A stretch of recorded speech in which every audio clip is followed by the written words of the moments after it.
Hello students, vision WBCS এর পক্ষ থেকে আজকেও তোমাদের ডব্লিউবিসিএস এর প্রিপারেশনের জন্য একটি নতুন টপিকের ওপর ভিডিও নিয়ে আমি চলে এসেছি। তোমরা যারা ডব্লিউবিসিএস এর প্রিপারেশন নিচ্ছ তারা সকলেই জানো যে জেনারেল সায়েন্সের ওপর থেকে কিন্তু একটা আলাদা টপিক থাকে ডব্লিউবিসিএস এর কোশ্চেন পেপারের ওপর, এবং সেখানে কিন্তু খুবই ইম্পর্টেন্ট এমসিকিউ কিন্তু থাকে, কোশ্চেন থাকে। ঠিক আছে, তো আমরা জেনারেল সায়েন্সের ওপর এখানে নিয়ে চলে এসেছি ফিজিক্স ওয়ান মিনস আমি ফিজিক্স, কেমিস্ট্রি এবং বায়োলজি এই জেনারেল সায়েন্সটাকে এই তিনটে সাবজেক্টে ভাগ করেছি। ঠিক আছে, ফিজিক্স, কেমিস্ট্রি, বায়োলজি অ্যান্ড পরে আসবো কম্পিউটার যে টেকনিক্যাল ব্যাপার স্যাপার আছে সেইটাকে আর একটা আলাদা করে আমি নিয়ে আসবো যাতে তোমাদের সুবিধা হয়। যদি আমি একসাথে জেনারেল সায়েন্সটাকে ফিজিক্স, কেমিস্ট্রি, বায়োলজি এবং টেকনিক্যাল কম্পিউটার সব যদি একসাথে এমসিকিউ করাই, আমার মনে হয় যে তোমাদের খুবই অসুবিধা হবে। তো সেই জন্য আমি ফিজিক্সের আলাদা ক্লাস, কেমিস্ট্রির আলাদা ক্লাস, বায়োলজির আলাদা ক্লাস এবং টেকনিক্যাল অ্যান্ড কম্পিউটারের ওপর যে আলাদা কোশ্চেনপত্র আছে সেগুলো আলাদা আলাদা ভিডিওর মাধ্যমে আমি নিয়ে আসবো যাতে তোমাদের সুবিধা হয়। তো আজকে থেকে শুরু হচ্ছে জেনারেল সায়েন্সের ক্লাস ফিজিক্স ওয়ান, মানে ফিজিক্সের আজকে ফার্স্ট ক্লাস করবো। ফিজিক্স এখানে হচ্ছে প্রতিদিন আমি রাখবো 25টা করে এমসিকিউ, যেগুলো খুবই ইম্পর্টেন্ট এমসিকিউ থাকবে সায়েন্সের ওপর। ওকে, তো ফিজিক্স আসবে, পরে কেমিস্ট্রি আসবে, এইভাবে 1 2 3 করে যতগুলো ক্লাস হয় আমি মোটামুটি করিয়ে দেওয়ার চেষ্টা করবো যাতে তোমাদের সুবিধা হয়। তো আজকে থেকে শুরু হচ্ছে জেনারেল সায়েন্সের ক্লাস ফিজিক্স ওয়ান। ওকে, তো চলো দেখা যাক আজকে কী কী কোশ্চেন আছে এবং তার সঠিক উত্তরগুলোও আমরা করে নেব, যেগুলো তোমাদের ডব্লিউবিসিএস এর পরীক্ষায় খুবই হেল্পফুল হবে। ওকে, তো question number 1, which of the following term is not used in the field of physics. এই যে নিচের চারটে অপশান আছে তোমরা দেখতে পাচ্ছ, এই চারটে অপশানের মধ্যে কোন অপশানটি ফিজিক্সের ফিল্ডে মানে ফিজিক্সের পড়াশোনাতে ব্যবহার করা হয় না? ঠিক আছে, তো দেখে নেওয়া যাক অপশানগুলো। লেটেন্ট হিট, এটা তো ফিজিক্সে ব্যবহার করা হয়। নিউক্লিয়ার ফিউশন, এটাও তো ফিজিক্সে ব্যবহার করা হয়। রিফ্র্যাক্টিভ ইন্ডেক্স, এটাও লাইটের চ্যাপ্টারতে পাই। ঠিক আছে, তো এই তিনটে কিন্তু ব্যবহার হয়। কিন্তু স্টক ভ্যালু তো আমরা জানি ইকোনমিক্সের ব্যাপার স্যাপার, তো ইকোনমিক্স এখানে ঢুকে গেছে ফিজিক্সের মধ্যে, তো সঠিক উত্তর হয়ে যাবে অপশান ডি। স্টক ভ্যালু ফিজিক্সের ফিল্ডে ব্যবহার করা হয় না। ওকে, তারপর next question number 2, radio carbon is produced in the atmosphere as a result of. আমরা যে রেডিও কার্বন যে ডেটিং করি, বিভিন্ন জিনিসপত্রের পুরানো জিনিসপত্রের বয়স নির্ধারণ করি, সেই রেডিও কার্বনটা আমাদের বাতাসে বা অ্যাটমসফিয়ারে তৈরি হয় কি, মানে কার ফলে, রেজাল্ট অফ কার ফলে এই রেডিও কার্বনটা তৈরি হয়? তো কোশ্চেন নাম্বার 2 এর সঠিক উত্তর হয়ে যাবে অপশান এ। অপশান এ কী বলা হচ্ছে? Collision between first neutron and nitrogen nuclei present in the atmosphere. কী বলছে? আমাদের বাতাসে, আমাদের অ্যাটমসফিয়ারে নাইট্রোজেন প্রেজেন্ট আছে। ঠিক আছে, সেই নাইট্রোজেনের নিউক্লিয়াসের সাথে কলিশন বিটুইন ফার্স্ট নিউট্রন, একটা খুবই দ্রুতগামী নিউট্রনের কিন্তু আঘাত ঘটে, এর ফলে রেডিও কার্বনটা তৈরি হয়। ওকে, এটাই হচ্ছে প্রধান কারণ। ওকে, তারপর এটা কিন্তু ভেরি ইম্পর্টেন্ট একটি কোশ্চেন। ওকে, তারপর next question number 3, it is easier to roll a stone up a sloping road than a lift it vertical upward because. কী বলছে? It is easier to roll a stone up a sloping road than lift it vertical upward because. মানে কি বলছে? একটা স্টোনের যে একটা স্টোনকে role করে নিয়ে যেতে কিন্তু সুবিধা হয়। ঠিক আছে, কিন্তু একটা ভার্টিক্যাল থেকে সেটাকে কিন্তু তুলতে কিন্তু কষ্ট হয়। ভার্টিক্যালি মানে একদম লম্বালম্বি কিন্তু তাকে তুলতে, একটা ধরো একটা স্টোনের হচ্ছে চাকা আছে, সেই চাকাটাকে আমি যদি চাকিয়ে একদম সোজাসুজি তুলতে চাই সেটা কিন্তু খুবই কষ্টকর। আমি যদি চাকাটাকে গড়িয়ে নিয়ে যেতে চেষ্টা করি, এখানে বলছে রোল এ স্টোন আপ। ঠিক আছে, একটা স্টোনকে যদি আমি গড়িয়ে নিয়ে যাই সেটা কিন্তু খুবই সহজ যদি সেটাকে আমরা চাকিয়ে নিয়ে যাই। ঠিক আছে, কেন এই কারণটা হয়? কোশ্চেন নাম্বার 3 এর সঠিক উত্তর হয়ে যাবে option D. Work done is rolling stone is less than the lifting it. ঠিক আছে, work done is rolling stone মানে যে আমি যদি স্টোনটাকে রোল করে নিয়ে যাই, মানে ঘুরপাক খাইয়ে বা গড়িয়ে নিয়ে যাই, সেটা অনেক কম কার্য করা হয় দেন লিফটিং ইট, এটাকে চাকিয়ে নিয়ে যাওয়ার থেকে। ওকে, যে কারণে এবার তোমরা সকলে জানো যেখানে কার্য কম সেখানে আমাদের ক্ষমতাও কম প্রয়োগ করতে হবে, তো সঠিক উত্তর হয়ে যাবে অপশান ডি। তারপর question number 4, the absorption of ink by blotting paper involves. Very important একটি কোশ্চেন। কী বলছে? The absorption of ink by blotting paper involves. তোমরা দেখে থাকবে, যদি একটা ব্লটিং পেপার বা একটা টিস্যু পেপারও যদি তোমরা নিয়ে নাও, এক ফোঁটা যদি একটা ইঙ্ক ফেলে দাও, সে দেখবে ইঙ্কটা পুরো চারিদিকে কিন্তু ছড়িয়ে যাচ্ছে। এই ব্যাপারটা কিসের জন্য হয়? কোন ফিজিক্সের কোন নীতির জন্য হয়? এই কোশ্চেনটা কিন্তু খুবই ইম্পর্টেন্ট এবং পরীক্ষায় অনেকবারই এসেছে, তো সঠিক উত্তর হয়ে যাবে অপশান বি।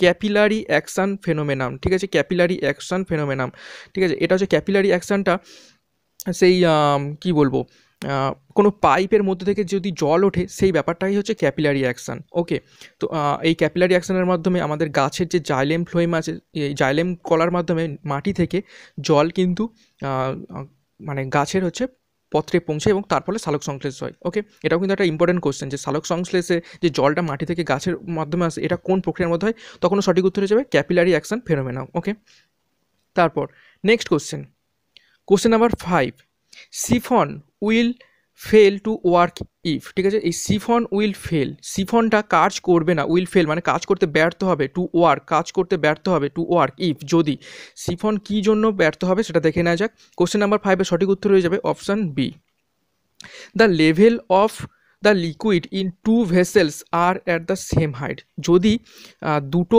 আলাদা আলাদা ভেসেল, যদি দুটো আলাদা আলাদা পাত্রের লিকুইড যদি সেম হাইটের হয়ে যায় তখন সিফনটা আর কাজ করবে না।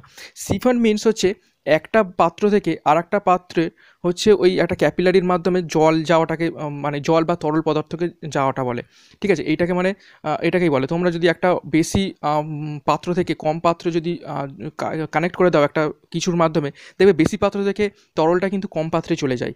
এইবার দেখো যদি ভেসেলের আপার পার্ট মানে যেটা কি বলে মিনিস্কার্সটা যদি সেম লেভেলের হয়ে যায় তখন কি আর যাবে, দুটোই তো সেম লেভেলের, তখন এই সিফনটা আর পসিবল হবে না। ওকে, তারপর next question number 6, question number 6 কি বলছে, large transformers when used for some time become very hot and are cooled by circulating oil, the heating of transformer is due to, কী বলছে, লার্জ ট্রান্সফরমার, বড় transformer যেগুলো আমরা ইলেকট্রিকের যে ট্রান্সফরমারগুলো ব্যবহার করি সেগুলো, সেই বড় ট্রান্সফরমার যখন ইউজড মানে যখন খুব সময় ধরে ব্যবহার করা হয়, বিকাম ভেরি হট খুব গরম হয়ে যায়, এবং আর কুলড বাই এবং ঠান্ডা করা হয় কি দিয়ে, সার্কুলেটিং অয়েল মানে তেল চালনার মাধ্যমে সেটাকে ঠান্ডা করা হয়। এই হিটিং অফ ট্রান্সফরমারটার কারণটা কি, এই যে ট্রান্সফরমার অনেকক্ষণ ধরে ব্যবহার করে যে হিট হয়ে যায় এটার কারণটা কি, এটাই কোশ্চেনটা করা হয়েছে। তো কোশ্চেন নাম্বার 6-এর সঠিক উত্তর হয়ে যাবে option C, both the heating effect of current and hysteresis loss. Okay, hysteresis loss কি বলছে, যে কারেন্ট ফ্লো হয়, কারেন্ট ফ্লোয়ের ফলে এই ট্রান্সফরমারটা হচ্ছে হিট হয়ে যায়, এবং এর সাথে সাথে যে কারেন্ট ফ্লো হয় তার সাথে সাথে কিন্তু হিস্টেরেসিস এটা কিন্তু লস হয়ে যায়, ট্রান্সফরমারের মধ্যে থেকে এই হিস্টেরেসিসটা লস হয়ে যায়, যে কারণে ট্রান্সফরমার কিন্তু খুব তাড়াতাড়ি হিট হয়ে যায়। ওকে, তারপর next question number 7, nuclear size are expressed in a unit name, এটা ভেরি ভেরি ইম্পর্ট্যান্ট একটি কোশ্চেন, ঠিক আছে। আমরা যেমন কোনো রাস্তার দৈর্ঘ্য কিসে মাপি, কিলোমিটারে মাপি বা মিটারে মাপি। ওকে, তারপর আমরা ক্রিকেট মাঠকে ক্রিকেটের যে পিচ সেটাকে গজে মাপি, তারপর ডিস্ট্যান্সকে, খুব বড় ডিস্ট্যান্সকে আমরা কিসে মাপি, লাইট ইয়ার্সে মাপি, এবং সবথেকে ছোটো ডিস্ট্যান্স মানে যে আমাদের ডিস্ট্যান্সের ইউনিটগুলো আছে, সেমি আছে, মাইক্রো সেমি আছে, অ্যামস্ট্রং আছে, কিন্তু এখানে বলছে নিউক্লিয়ার সাইজ তো একদমই ক্ষুদ্র, সেই নিউক্লিয়ার সাইজকে আমরা কি নামে হচ্ছে ডিনোট করি, মানে কোন ইউনিটের সাথে আমরা মাপি। তো সঠিক উত্তর হয়ে যাবে অপশান এ, ফার্মি। ফার্মি হচ্ছে একজন বিজ্ঞানী, সেই বিজ্ঞানীর নাম অনুসারেই কিন্তু এই ফার্মি হচ্ছে ইউনিটটা দেওয়া হয়েছে, এটা হচ্ছে নিউক্লিয়ার সাইজ মাপার ইউনিট ফার্মি। ভেরি ভেরি কিন্তু ইম্পর্ট্যান্ট একটি কোশ্চেন, এটা কিন্তু WBCS পরীক্ষায় এসেছিল। তারপর next question number 8, light year is the unit of, light year, ঠিক আছে, এই লাইট ইয়ার আলোকবর্ষটাকে কোন ডিস্ট্যান্সে মাপা হয়, ঠিক আছে। তো সঠিক উত্তর হয়ে যাবে অপশান বি, ডিস্ট্যান্সের একক হচ্ছে কিন্তু আলোকবর্ষ। তোমরা একটা আমাদের বাঙালির একটা ফেমাস গান আছে কিন্তু এই উপলক্ষে, যে তারারাও যত আলোকবর্ষ দূরে তারও দূরে তুমি আর আমি যাই ক্রমে সরে সরে, তো বুঝতে হবে যে এই যে দুজন সরে যাচ্ছে অর্থাৎ ডিস্ট্যান্স বেড়ে যাচ্ছে দুজনের মধ্যে। তো এইভাবে তোমরা কিন্তু মনে রাখতে পারো যে লাইট ইয়ার্স আসলে বা আলোকবর্ষ আসলে এক দূরত্বের একক। ওকে, ভেরি ভেরি ইম্পর্ট্যান্ট একটি কোশ্চেন, অনেকবারই কিন্তু পরীক্ষায় এসেছে। লাইট ইয়ার্সটা অনেকে ভুল করে ইন্টেন্সিটি অফ লাইট করে দেয়, কেননা লাইট আছে, তো এটা একদমই লাইট ইয়ার্স হচ্ছে ডিস্ট্যান্সের একক। ওকে, তারপর next question number 9, mirage is due to, mirage হচ্ছে আসলে এই যে মরিচিকা আমরা বলি, মরিচিকার ইংলিশটাই হচ্ছে মিরাজ, এই মিরাজ ডিউ টু, মিরাজ কী জন্য তৈরি হয়। কোশ্চেন নাম্বার 9-এর সঠিক উত্তর হয়ে যাবে option A, unequal heating of different parts of the atmosphere. ঠিক আছে, মানে কি বলছে, আমাদের অ্যাটমসফিয়ারে না বিভিন্ন পার্ট আছে, নিচের লোয়ার পার্ট, তারপরে একটু আপার পার্ট, বিভিন্ন পার্ট আছে এই অ্যাটমসফিয়ারের। মানে নিচেরটা হয়তো একটু হালকা, তারপরে একটু ভারী, এইভাবে বিভিন্ন পার্টে আমাদের অ্যাটমসফিয়ারটা বিভক্ত। এবার সূর্যের তাপ আসছে পৃথিবীতে, ঠিক আছে, তো সূর্যের তাপ সবসময় না সব লেয়ারগুলোকে কিন্তু সমানভাবে কিন্তু হিট করতে পারে না। লোয়ার পার্টটা খুব হিট হয়ে যায় এবং আপার পার্টগুলোকে অতটা হিট করতে পারে না। কেন লোয়ার পার্ট বেশি হিট হয়? কারণ আমাদের লোয়ার পার্টে হচ্ছে আমাদের ভূত্বক কিন্তু খুব গরম হয়ে থাকে, তো সেই কারণে লোয়ার পার্টটা বেশি হিট হয়ে থাকে, কিন্তু আপার পার্টটা অতটা হিট হতে পারে না। এই যে আনইকুয়াল হিটিং, এর ফলেই কিন্তু এই মিরাজ বা মরীচিকাটা তৈরি হয়। এটা প্রধানত তৈরি হয় মরুভূমিতে, ঠিক আছে। মানুষ দেখতে পায় যে জল আছে। ইভেন তোমরা যদি গরমকালে পিচের রাস্তায় যদি দেখে সাইকেল চালাও বা গাড়ি চালিয়ে যাও, অনেক দূরে দেখবে পিচের রাস্তার মধ্যে মনে হবে যেন জল ছড়িয়ে পড়ে আছে। এটা কিন্তু অ্যাকচুয়ালি একটা মিরাজের উদাহরণ। ওকে, তারপর next question number 10, light from the sun reach us in nearly. ঠিক আছে, ভেরি ইম্পর্টেন্ট একটি কোশ্চেন, ঠিক আছে, যে সূর্য থেকে যে আলো আমাদের পৃথিবীতে আসতে কত সময় নেয়? তো সঠিক উত্তর হয়ে যাবে অপশান, কোশ্চেন নাম্বার 10-এর অপশান সি, 8 মিনিট, প্রায় 8 মিনিট। এটা কিন্তু 8 মিনিট অ্যাকচুয়ালি নয়, ঠিক আছে, 8 মিনিটের সামথিং বেশি। তো এইটা হচ্ছে প্রায়, ওর জন্য অ্যাপ্রক্সিমেটলি 8 মিনিট। তো লাইট ফ্রম সান, আমাদের সূর্য থেকে পৃথিবীতে আলো আসতে সময় নেয় 8 মিনিট। ওকে, ভেরি ইম্পর্টেন্ট একটি কোশ্চেন। তারপর question number 11, stars appears to move from east two West because. এই যে আমরা যদি রাতের আকাশকে দেখি, যে তারারা হচ্ছে মুভ ফ্রম পূর্ব দিক থেকে পশ্চিম দিকে যাচ্ছে। শুধু তারারা নয়, আমরা যদি সূর্যকেও লক্ষ্য করি, সূর্যও কিন্তু একটি নক্ষত্র, সেই সূর্যও কিন্তু আমরা দেখি পূর্ব দিক থেকে উঠছে এবং পশ্চিম দিকে গিয়ে অস্ত চলে যাচ্ছে। তো এইটা কি কারণে হয়? কোশ্চেন নাম্বার 11-এর সঠিক উত্তর হয়ে যাবে option B, because the earth rotates from west to east. ঠিক আছে, যদি এটা আর্থ হয় এবং যদি এটা ওয়েস্ট হয়, এটা যদি ইস্ট হয়, এটা যদি ওয়েস্ট হয়, পৃথিবী কিন্তু ঘুরছে ওয়েস্ট থেকে ইস্টের দিকে, ওয়েস্ট থেকে পশ্চিম থেকে পূর্বের দিকে ঘুরছে, যে কারণে আমরা দেখি সূর্য পূর্ব দিক থেকে পশ্চিম দিকে যাচ্ছে। ঠিক আছে, একে অপরের ভাইস ভার্সা, মানে উল্টোটা। ঠিক আছে, তো এটি ভেরি ইম্পর্টেন্ট একটি কোশ্চেন, গুলিয়ে ফেলবে না। তারপর নেক্সট কোশ্চেন নাম্বার 12, পা বা pascal is the unit of. এই যে পাস্কেলটা কোন হচ্ছে কার ইউনিট বা কার একক? তো কোশ্চেন নাম্বার 12-এর সঠিক উত্তর হয়ে যাবে option B, pressure. P for pressure, P for pascal, এইভাবে তোমরা মনে রাখবে। ঠিক আছে, তো প্রেসারের ইউনিট পাস্কেল। তারপর question number 13, planets do not twinkle because. এই যে গ্রহগুলি, আমরা দেখি নক্ষত্ররা কিন্তু টুইঙ্কেল করে, মানে ঝিকমিক করে।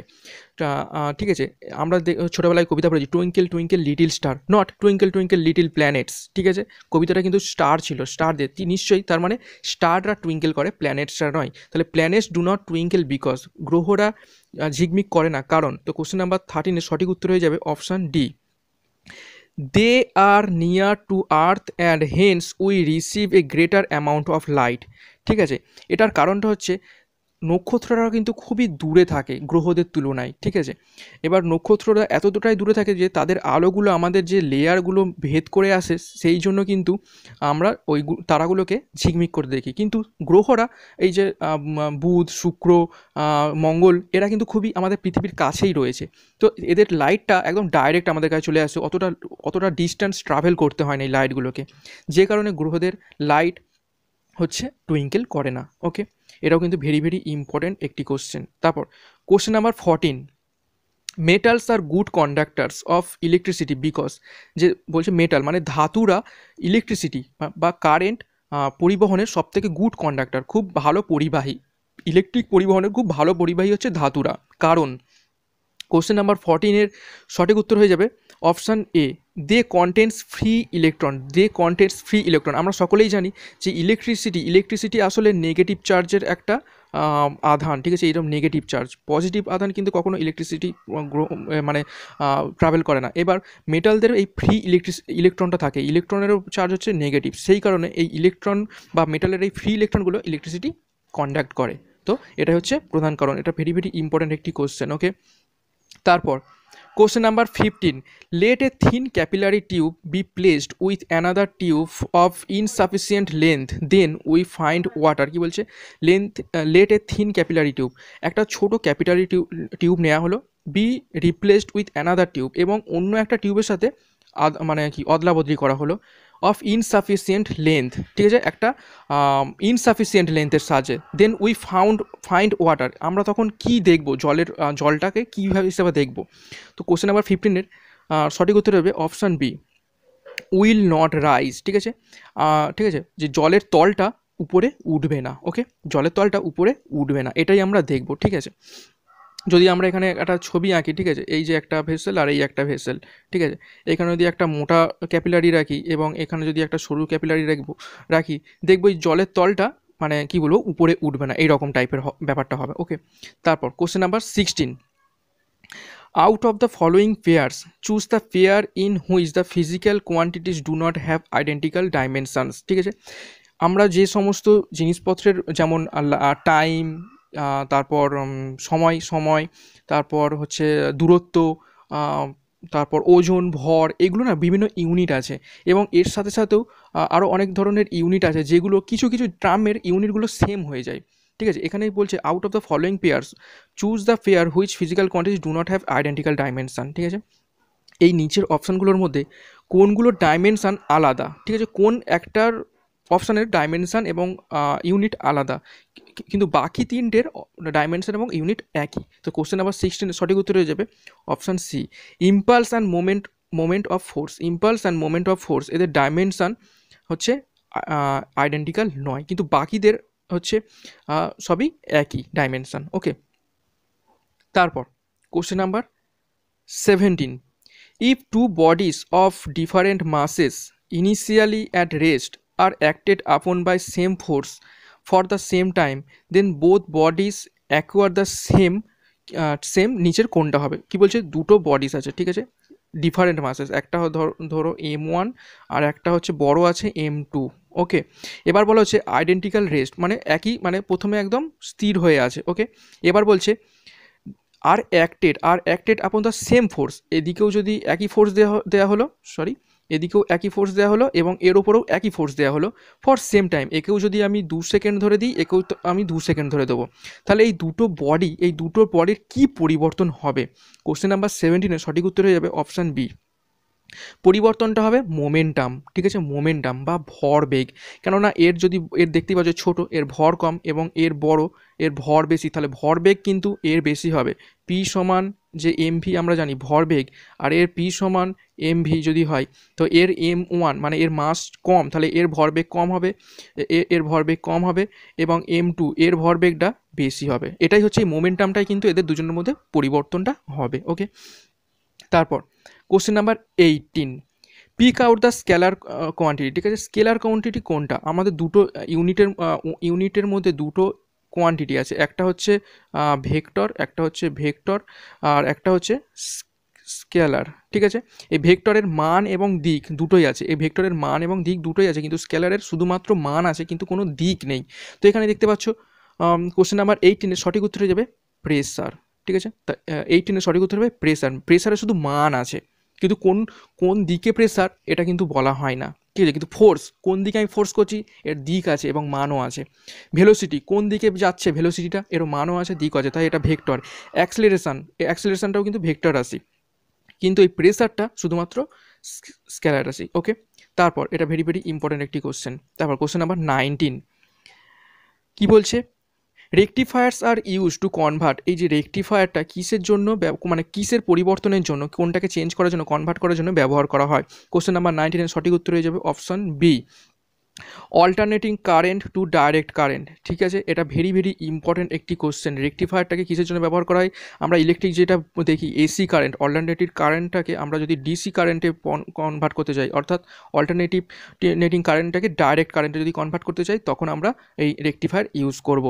তারপর next question number 20, out of the following which is not emitted by কী হচ্ছে বলছে রেডিও অ্যাক্টিভ সাবস্টেন্স, এই নিচের 4টে অপশানের মধ্যে কোনটা রেডিও অ্যাক্টিভ সাবস্টেন্স থেকে এমিট হয় না, ঠিক আছে। আমরা সকলে জানি রেডিও অ্যাক্টিভ সাবস্টেন্সের তেজস্ক্রিয় রশ্মি নির্গত হয়, ঠিক আছে। এই তেজস্ক্রিয় রশ্মির মধ্যে অনেক ধরনের রশ্মি থাকে, এক্স রশ্মি, গামা রশ্মি, বিটা রশ্মি, আলফা রশ্মি, কিন্তু নিচের কোনটা এর মধ্যে থেকে রেডিয়েট হয় না। তো কোশ্চেন নাম্বার 20 সঠিক উত্তর হয়ে যাবে অপশান ডি নিউট্রনস। নিউট্রনস কিন্তু রেডিও অ্যাক্টিভ মৌলর থেকে বের হয় না, কিন্তু ইলেকট্রনস বের হয়। ইলেকট্রনসটা আসলে হচ্ছে বিটা, ঠিক আছে, বিটা রশ্মি। ইলেকট্রোম্যাগনেটিক রশ্মি এটা হচ্ছে আসলে গামা রশ্মি, এবং আলফা পার্টিকেল হচ্ছে এই আলফা রশ্মি, ঠিক আছে। কিন্তু এই নিউট্রন কিন্তু সহজে নির্গত হয় না তেজস্ক্রিয় মৌলের মধ্য থেকে। ওকে, তারপর question number 21, sound waves in air are very very important একটি কোশ্চেন। সাউন্ড ওয়েভ, ঠিক আছে, সাউন্ড ওয়েভ কী ধরনের হয় আমাদের এই বাতাসের মধ্যে। কোশ্চেন নাম্বার 20 সঠিক উত্তর হয়ে যাবে অপশান বি, লঙ্গিটিউটাল, ঠিক আছে। আমরা দেখবে তোমরা সাউন্ড ওয়েভ এইরকমভাবে যায়, ঠিক আছে, এইটাকেই বলা হচ্ছে লঙ্গিটিউটাল। ওকে, এটাইকে হচ্ছে বলা হয় লঙ্গিটিউটাল। ওকে, তারপর next question number 22, magnetism at the centre of the bar magnet is, magnetism at the centre of the bar magnet, এই যে আমরা যদি একটা বার ম্যাগনেট নিই, এদিকে যদি নর্থ বলি আর এইদিকে যদি আমরা সাউথ বলি, এর সেন্টারে ম্যাগনেটিজমটা কী হবে, ঠিক আছে, এর সেন্টারে ম্যাগনেটিজমটা কী হবে। তো কোশ্চেন নাম্বার 22 সঠিক উত্তর হয়ে যাবে অপশান সি, 0। এই সেন্টারে হচ্ছে ম্যাগনেটিজম হচ্ছে একদম 0 হয়ে যায়। সেন্টারে হচ্ছে ম্যাগনেটিজম মানে চৌম্বকত্ব একদম 0। ওকে, এবং এই ধারে সব থেকে হাই এবং এই ধারেও সব থেকে হাই। ওকে, তারপর next question number 23, it is more difficult to walk on the sandy road than on a concrete road because, ঠিক আছে, কী বলছে, ইট ইজ মোর ডিফিকাল্ট, একটা বালির রাস্তাতে হাঁটাটা খুবই কষ্টকর, ডিফিকাল্ট কঠিন, দেন এ রোড অফ কংক্রিট, একটা কংক্রিটের রাস্তায় হাঁটার থেকে। একটা কংক্রিটের রাস্তায় কিন্তু হাঁটাটা খুবই সোজা, কিন্তু একটা বালির রাস্তায় কিন্তু হাঁটাটা অতটা সোজা না। এই কোশ্চেনটাই করা হচ্ছে, কিসের জন্য বালির রাস্তায় হাঁটা কঠিন এবং কংক্রিটের রাস্তায় হাঁটা সোজা, কিসের জন্য। কোশ্চেন নাম্বার 23 সঠিক উত্তর হবে option B, the friction between sand and feet is less, ঠিক আছে। আমরা সকলেই জানি ঘর্ষণ যদি বেশি হয় আমরা খুব সহজেইভাবে দাঁড়িয়ে থাকতে পারবো, ঠিক আছে। এই যেমন শ্যাওলার ওপর আমরা কিন্তু দাঁড়িয়ে থাকতে পারি না, কেন, শ্যাওলা স্লিপি, সেখানে ঘর্ষণ খুবই কম, আমাদের পায়ের সাথে হচ্ছে শ্যাওলার যে ঘর্ষণ শক্তিটা সেটা খুবই কম, যে কারণে আমরা স্লিপ খেয়ে পড়ে যাই। সেম জিনিসটা হয় হচ্ছে এই যে বালির রাস্তায় এবং আমাদের পায়ের সাথে, বালির এবং আমাদের পায়ের যে ঘর্ষণ শক্তিটা, ফ্রিকশনটা, সেটা খুবই কম দেন বিটুইন কংক্রিট অ্যান্ড ফিট, ঠিক আছে। কংক্রিট অনেকটা রাফ হয়, সারফেসটা অনেকটা রাফ হয়, যে কারণে এদের ঘর্ষণ শক্তিটা আমাদের পায়ের সাথে অনেকটা বেশি হয়, যে কারণে আমরা সহজেই এখানে হাঁটতে পারি। ওকে, ভেরি ভেরি ইম্পর্টেন্ট একটি কোশ্চেন, এগুলো একটা সাধারণ তোমাদের আইডিয়া খাটিয়েও বলতে পারবে। তারপর নেক্সট কোশ্চেন নাম্বার 24, লাক্স তোমরা এটাকে আবার সাবান ভেবো না, লাক্স সাবান নয়, লাক্স হচ্ছে একটা unit, lux is the SI unit of, ঠিক আছে, লাক্স কোন বিষয়ের এসআই ইউনিট। তো কোশ্চেন নাম্বার 24 সঠিক উত্তর হয়ে যাবে ইন্টেন্সিটি অফ ইলুমিনেশান, ঠিক আছে, ইন্টেন্সিটি অফ ইলুমিনেশান। অ্যাকচুয়ালি লাক্স হচ্ছে এই ইন্টেন্সিটি অফ ইলুমিনেশান, মানে ইলুমিনেশান হচ্ছে আলোর বিকিরণ, ঠিক আছে, এই আলোর বিকিরণের হচ্ছে কতটা ইন্টেন্সিটি, কতটা পরিমাণে আলোর হচ্ছে বিচ্ছুরণ হচ্ছে বা ইলুমিনেশান বা ছড়িয়ে পড়ছে, সেই ইন্টেন্সিটির এসআই ইউনিট হচ্ছে এই লাক্স। ওকে, ভেরি ভেরি ইম্পর্ট্যান্ট একটি কোশ্চেন কিন্তু। তারপর আজকের টপিক ফিজিক্স 1, মানে আমাদের ফিজিক্সের ফার্স্ট যে চ্যাপ্টারটা আমরা পড়ছি বা ফার্স্ট ক্লাসটা করছি, আজকের ক্লাসের সব থেকে শেষ কোশ্চেন নাম্বার 25 দেখে না যাক। অফ দ্য ফলোয়িং প্রপার্টিস, নিচের এই প্রপার্টিসগুলির মধ্যে অফ এ ওয়েভ, একটা তরঙ্গ বা ওয়েভের নিচের তরঙ্গের কয়েকটা প্রপার্টি দেওয়া আছে, the one that is independent of the other. বলছে কি, নিচের এই যে 4টে অপশান দেওয়া আছে এগুলো হচ্ছে ওয়েভের বিভিন্ন প্রপার্টি, এই 4টে প্রপার্টির মধ্যে কোন প্রপার্টিটা ইনডিপেন্ডেন্ট, একদম স্বাধীন, অন্য কোনো প্রপার্টির ওপর কিন্তু সে ডিপেন্ডেন্ট নয়। তো কোনটা দেখে নেব। কোশ্চেন নাম্বার 25 সঠিক উত্তর হয়ে যাবে অ্যাম্প্লিটিউড, ঠিক আছে, এই অ্যাম্প্লিটিউডটা একদম ইন্ডিপেন্ডেন্ট। ওকে, ভেরি ভেরি ইম্পর্ট্যান্ট একটি কোশ্চেন। ওয়েভের যে অ্যাম্প্লিটিউড হয় সেটা একদমই ইন্ডিপেন্ডেন্ট হয়, কিন্তু ওয়েভ লেন্থ, ফ্রিকোয়েন্সি, ভেলোসিটি এগুলো কিন্তু অন্যদের ওপর ডিপেন্ডেন্ট। ওকে, তো অ্যাম্প্লিটিউডটা হয়ে যাবে ইন্ডিপেন্ডেন্ট প্রপার্টি অফ ওয়েভ। তো ভেরি ভেরি ইম্পর্ট্যান্ট একটি কোশ্চেন। ওকে, তো তোমরা যদি চ্যানেলে নতুন হয়ে থাকো, এটা বলার কিছু নেই, তোমরা চ্যানেলটিকে সাবস্ক্রাইব করবে এবং ভিডিওটি কেমন লাগলো অবশ্যই লাইক করে এবং কমেন্ট করে জানাবে এবং বন্ধুদের সাথে অবশ্যই শেয়ার করবে। ওকে, তো এখানেই আজকের ক্লাস শেষ হচ্ছে। Thank you.